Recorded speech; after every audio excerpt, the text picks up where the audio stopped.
গুরুত্বপূর্ণ বক্তব্য রাখবেন। শাইখের আরো অনেকগুলো গুরুত্বপূর্ণ প্রোগ্রাম আছে, লম্বা আলোচনা করার সুযোগ নাই। আমি শুধু একটা কথা বলে শেষ করব। গত জুলাই এবং আগস্টে বাংলাদেশে বৈষম্য বিরোধী আন্দোলন হয়েছে। আপনারা জানেন বাংলাদেশে 92% হলো সংখ্যায় মুসলমান, আর 92% মুসলমান এরাই হলো বাংলাদেশের সবচেয়ে বেশি বৈষম্যের শিকার।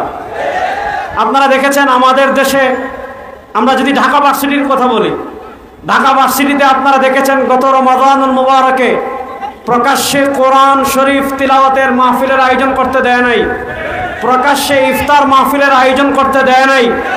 আমরা দেখেছেন শিক্ষা খাতে মুসলমানরা বৈষম্যের শিকার। আজকে হিন্দু অন্যান্য ধর্মাবলম্বীরা যেভাবে সহজে শিক্ষা লাভ করতে পারে, কোনো মুসলমান নারী, মুসলমান মেয়ে হিজাব পরে দেখা যায় বিভিন্ন ভার্সিটিতে তারা শিক্ষা লাভ করতে পারে না। কোনো মুসলমান সন্তান দাড়ি রেখে বিভিন্ন সরকারি চাকরি করতে পারে না।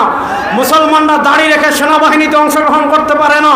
মুসলমানরা দাড়ি রেখে পুলিশে চাকরি করতে পারে না। এই ধরনের বৈষম্য বাংলাদেশের মানুষ আর দেখতে চায় না। যে সকল রাজাকাররা বাংলাদেশে এই ধরনের বৈষম্য তৈরি করতে চাইবে, বাংলাদেশ থেকে বিতরণ করে ভারতে পাঠিয়ে দেওয়া হবে। দুই নম্বর আরেকটা কথা আমি বলে শেষ করব। আপনারা জানেন বৈষম্য বিরোধী আন্দোলন হয়েছে, কথা পরিষ্কার, এই দেশের 92% মানুষ মুসলমান। মুসলমানদের তাহজিব তামাদ্দুন, মুসলমানদের ঈমান, মুসলমানদের সংস্কৃতি বিরোধী কোন শিক্ষা সিলেবাস এই বাংলাদেশে চলতে দেওয়া হবে না।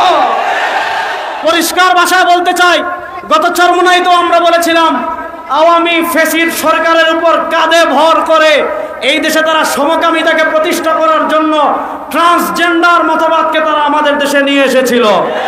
আজকের এই জনসমাবেশ থেকে আমরা শাইখ চরমোনাইয়ের উপস্থিতিতে সুস্পষ্ট ভাষায় ঘোষণা করছি, এই স্বাধীন বাংলাদেশে কেউ যদি ট্রান্সজেন্ডার মতবাদকে প্রতিষ্ঠা করতে চায়, বাংলাদেশের মুসলমান ধরে ধরে সব করে ট্রান্সজেন্ডার বানিয়ে দিবে। শেষ কথা বলে শেষ করছি, বাংলাদেশের শান্তি প্রতিষ্ঠা হোক, ইনসাফ প্রতিষ্ঠা হোক, ন্যায় প্রতিষ্ঠা হোক। এটা আমরা চাই কি চাই না? বলেন না, এটা আমরা চাই কি চাই না? আমি আপনাদেরকে পরিষ্কার মেসেজ দিয়ে দিতে চাই, যদি ইনসাফের বাংলাদেশ চান, যদি ন্যায়ের বাংলাদেশ চান, যদি সাম্যের বাংলাদেশ চান, সব তন্ত্র মন্ত্র বাদ দিয়ে শাইখ চরমোনাইয়ের হাতকে শক্তিশালী করুন, ইসলামের বাংলাদেশ প্রতিষ্ঠা হবে ইনশাআল্লাহ।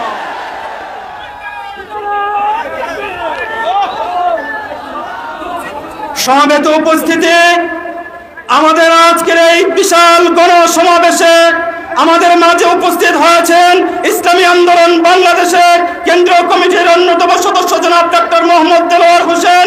উপস্থিত আছেন কেরানীগঞ্জের মাটি ও মানুষের নেতা জনাব আলহাজ সুলতান আহমদ খান, জনাব আলহাজ হানিফ মেম্বার সাহেব সহ উপস্থিত আছেন